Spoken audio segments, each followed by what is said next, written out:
Assalamualaikum warahmatullahi wabarakatuh, dan salam untuk para sahabat channel Audio Parigi. Pada kesempatan kali ini saya akan berbagi tips, berbagi pengalaman tentang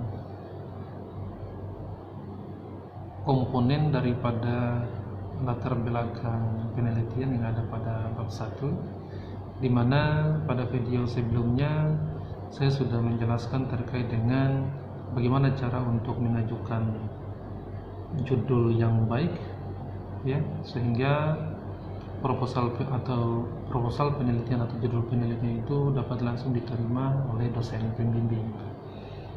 Ya, jadi itu suatu hal yang gampang ketika teman-teman para sahabat sekalian menonton video saya sebelumnya. Yang kedua, pada video sebelumnya juga saya sudah menjelaskan tentang mana yang harus didahulukan antara judul penelitian atau masalah penelitian.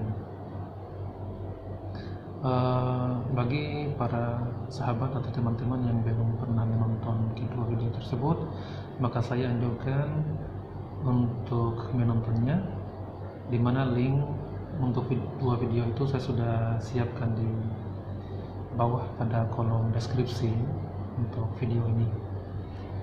Baik, berbicara tentang komponen struktur daripada latar belakang penelitian, ini sangat vital atau urgent keberadaannya, ya. Karena kenapa? Ada kalanya dosen pembimbing yang selalu berpatokan pada uraian yang ada pada latar belakang sebelum melanjutkan konsultasi kepada bab-bab selanjutnya, yakni bab tinjauan pustaka atau konsep pustaka dan metodologi dan lain sebagainya, ya. Jadi berbicara tentang struktur atau komponen daripada latar belakang, yang pertama adalah harus terdapat masalah dalam penelitian. Masalah dalam penelitian ini selalu ditanyakan oleh dosen pembimbing pada saat seorang mahasiswa melakukan konsultasi, bahwa apa yang mendasari Anda untuk mengangkat judul atau melakukan penelitian ini, ya. Sehingga memang komponen daripada masalah atau permasalahan penelitian di lokasi penelitian ini sangatlah penting keberadaannya di dalam membangun struktur daripada latar belakang. Apa itu masalah dalam penelitian? Masalah adalah gap, bisa juga dikatakan bahwa celah atau kesenjangan, dalam arti panjang bahwa masalah itu adalah kesenjangan antara harapan dan kenyataan, atau apa yang kita harapkan tidak sesuai dengan kenyataan yang terjadi. Itulah masalah, ya. Saya ngambil contoh konkret terkait dengan tren penyakit di wilayah kerja puskesmas maupun di sebuah rumah sakit misalkan. Ketika kita melakukan pengamatan terhadap tren penyakit, kita akan membandingkan jumlah kasus atau proporsi kasus yang terjadi dari tahun ke tahun, ya. Misal, bagaimana cara untuk membandingkan tren penyakit itu?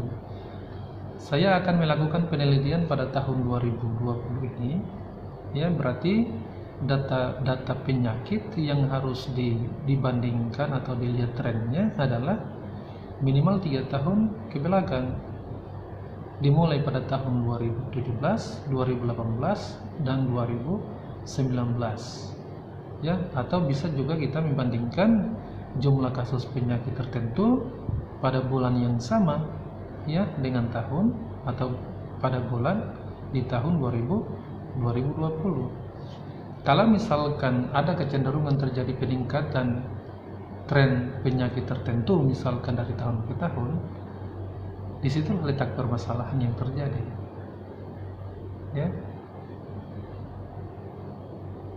disitulah letak terjadinya permasalahan yang ada di lokasi penelitian terkait dengan topik yang akan kita pilih. Misalkan penyakit A misalkan tadi. Ya. Yang kedua, komponen yang harus ada adalah fakta atau data. Ya. Fakta atau data yang mendukung terhadap permasalahan yang terjadi di lapangan. Jadi ketika seorang peneliti atau mahasiswa berusaha untuk mengidentifikasi jenis permasalahan yang terjadi di suatu lokasi penelitian misalkan, itu harus dibangun atas dasar fakta dan data, bukan berdasarkan asumsi subjektivitas daripada si peneliti atau mahasiswa. Ya. Jadi ketika seorang mahasiswa mengatakan bahwa di wilayah kerja puskesmas A atau di rumah sakit A terjadi peningkatan kasus, ya, itulah yang menjadi permasalahan. Kalimat seperti itu harus dibuktikan dengan adanya fakta dan data. Dari mana kita peroleh fakta dan datanya? Yang pertama adalah dari data-data sekunder yang sudah disiapkan oleh pihak rumah sakit maupun pihak puskesmas. Melalui apa? Melalui laporan profil puskesmas atau profil rumah sakit yang bersangkutan. Ya. Yang kedua,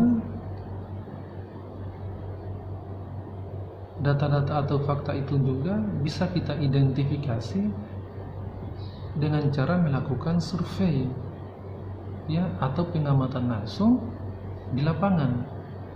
Sebagai contoh, misalkan ketika kita ingin meneliti tentang tingkat kepuasan daripada masyarakat terhadap kualitas pelayanan, itu bisa kita lakukan, ya, pengumpulan permasalahan itu berdasarkan survei, ya. Apakah misalkan petugas kesehatan dalam memberikan pelayanan kesehatan kurang empati, ya, kurang cepat, kurang tanggap, atau fasilitas yang tersedia di sarana pelayanan kesehatan dalam hal ini rumah sakit atau puskesmas itu kurang mendukung pelayanannya, ya, sehingga permasalahan yang kita simpulkan berbasis data atau fakta. Ya, cara lain untuk menemukan permasalahan terkait dengan fakta atau data di lokasi penelitian bisa kita lakukan melalui proses wawancara. Wawancara terhadap siapa? Tentu wawancara terhadap orang-orang yang mempunyai kewenangan untuk memberikan informasi atau data, ya.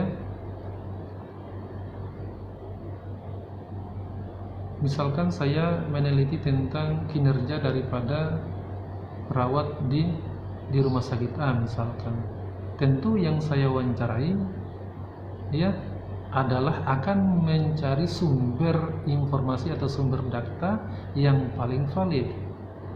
Ya, siapa itu? Tentu objeknya adalah si pasien, ya, karena yang merasakan, yang mengalami proses pelayanan kesehatan yang ada di rumah sakit itu adalah pasien. Sehingga kinerja daripada perawat atau petugas kesehatan tadi kita bisa peroleh informasi tersebut dari pasien sebagai pengguna jasa pelayanan kesehatan di rumah sakit tersebut, ya.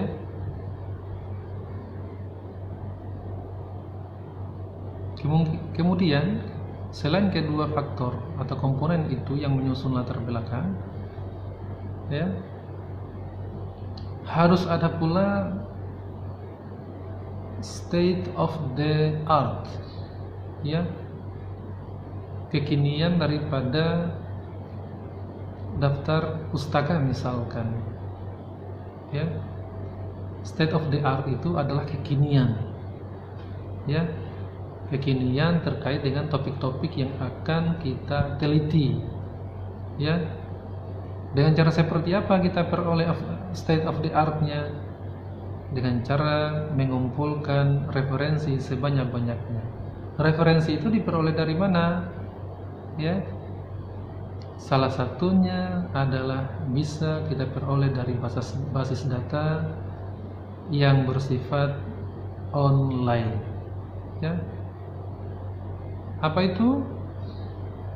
Skripsi, tesis, disertasi yang sifatnya online atau yang tidak dipublikasi, bisa juga artikel jurnal yang terpublikasi, ya, baik artikel-artikel pada jurnal nasional maupun pada jurnal-jurnal internasional, ya. Bisa juga kita peroleh sumber informasi ini dari kepustakaan. Misalkan ada skripsi mahasiswa yang tidak dipublikasi, kemudian kita bisa dapatkan di perpustakaan, ya, baik perpustakaan nasional, perpustakaan wilayah, ataupun perpustakaan kampus, ya. Kemudian harus ada kebaruan atau novelty dari topik yang akan kita teliti. Ini sangat penting. Bagaimana cara seorang mahasiswa atau peneliti untuk mendapatkan atau menemukan novelty, ya, atau mengetahui novelty atau kebaruan dari topik yang akan diteliti ini? Caranya gampang, ya teman-teman. Caranya gampang, yakni dengan menemukan atau mengidentifikasi, ya, artikel-artikel online yang sifatnya sebidang dengan topik yang akan kita teliti melalui proses yang kita kenal dengan istilah literatur review atau sistematika literatur review. Dengan cara mengumpulkan artikel-artikel atau jurnal-jurnal yang sudah dipublish, maka kemudian kita akan analisis, ya. Setelah dikumpulkan, dianalisis dan dipetakan, maka akan kelihatan bahwa ternyata variabel-variabel terkait dengan topik ini yang belum disentuh dengan penelitian adalah variabel-variabel ini dan ini misalkan, ya. Dan itu membutuhkan waktu yang relatif panjang untuk melakukan kajian, mulai dari proses pengumpulan atau identifikasi, ya, pemetaan, sampai dengan proses analisis, ya, melalui sistematika literatur review, ya.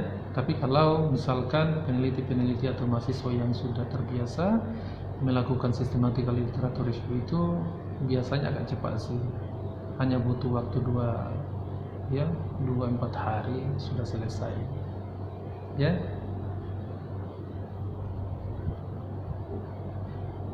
Kemudian komponen yang terakhir adalah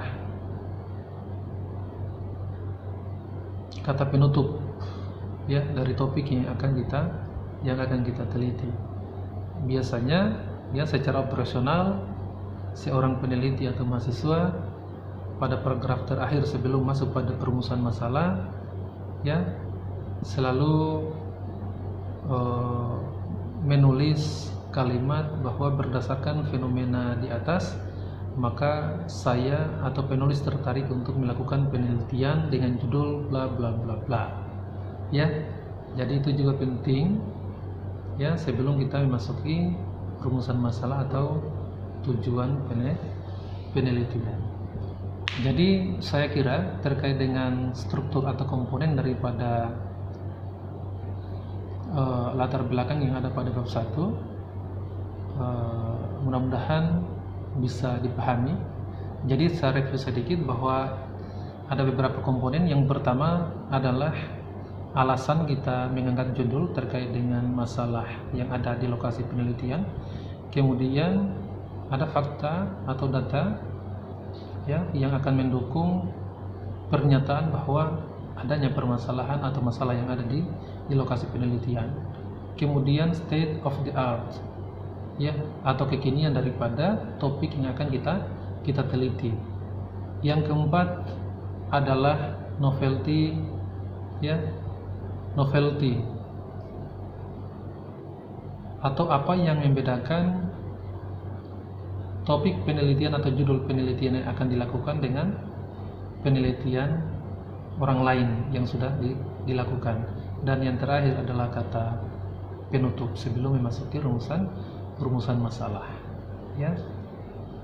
Jadi ketika kita ingin membuat atau menulis latar belakang pada proposal penelitian, maka kelima komponen ini harus ada, ya, harus ada dalam latar belakang.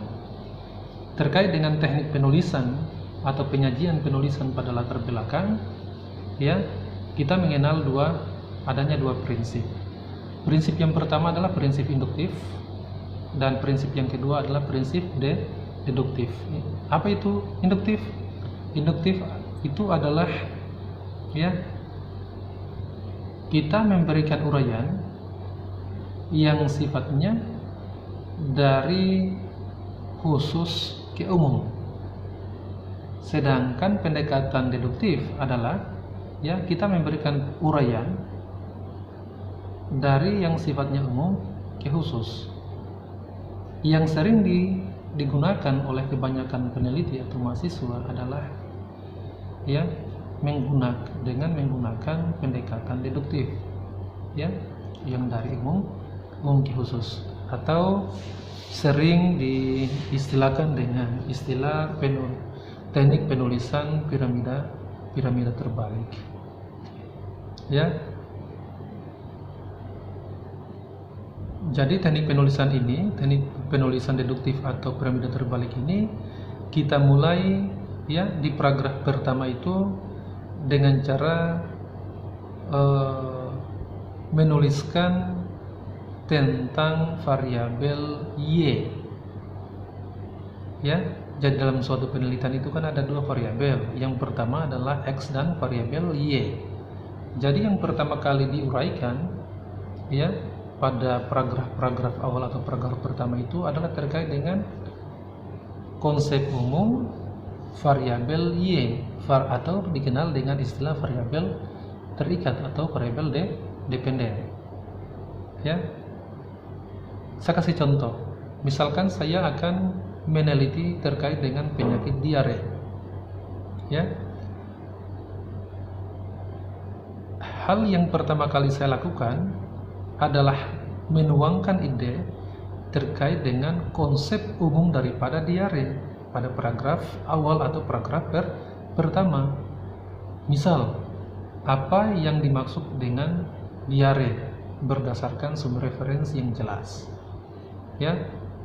Setelah pengertian ada definisi, kemudian pembagian daripada diare itu, penyebabnya, kemudian mekanisme terjadinya di diare. Ya, setelah paragraf 1 dan 2 terkait dengan konsep umum daripada diare atau penyakit diare tadi, kemudian harus ada data, ya. Nah, data-data ini juga harus bersifat piramida terbalik, ya. Misalkan angka kejadian penyakit diare, ya, berdasarkan data WHO atau internasional. Setelah itu diikuti dengan data-data nasional, data provinsi, data kabupaten kota, dan terakhir pada data di lokasi penelitian, ya. Kemudian pada paragraf selanjutnya, ya, kita akan menyajikan ide terkait dengan faktor-faktor yang berhubungan atau faktor-faktor yang mempengaruhi, faktor yang menjadi resiko terjadinya di diare, ya. Nah, di situ muncul variabel independen atau variabel bebas terkait dengan variabel yang akan diteliti, ya. Setelah paragraf itu kemudian kita ikuti dengan ide ya terkait dengan penjelasan umum ya, bagaimana menghubung-hubungkan antara variabel independen dan variabel dependen yang kita teliti. Kemudian ya harus ada hasil-hasil penelitian sebelumnya atau data empiris yang akan mengklarifikasi bahwa ternyata ya penelitian terdahulu menyatakan atau menunjukkan bahwa ada pengaruh atau ada hubungan atau ada keterkaitan antara kedua variabel yang akan kita teliti ya.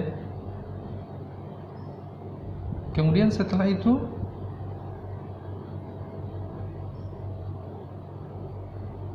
upaya ya, jadi harus ada salah satu paragraf yang menunjukkan bahwa ada upaya-upaya yang sudah pernah dilaksanakan atau dilakukan oleh pihak puskesmas. Misalkan kalau kita meneliti di puskesmas atau wilayah kerja puskesmas ya, ditambahkan satu paragraf bahwa ada upaya yang sudah pernah dilakukan oleh pihak puskesmas ya, namun belum bisa menekan angka kejadian di diare.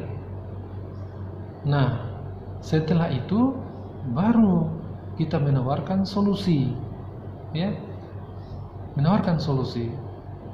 Kira-kira apa solusi yang kita tawarkan sebagai peneliti untuk menyelesaikan persoalan kejadian diare itu ya.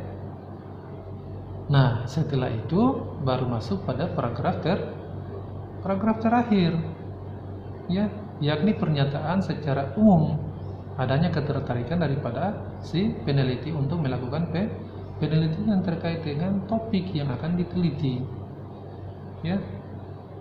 Jadi saya kira kalau kita memahami langkah-langkah dalam penyusunan latar belakang yang baik dan benar, maka saya yakin percaya ya mahasiswa akan cepat merampungkan proses konsultasi ya, kemudian melaksanakan ujian ya, proposal hasil dan ujian tutup atau skripsi.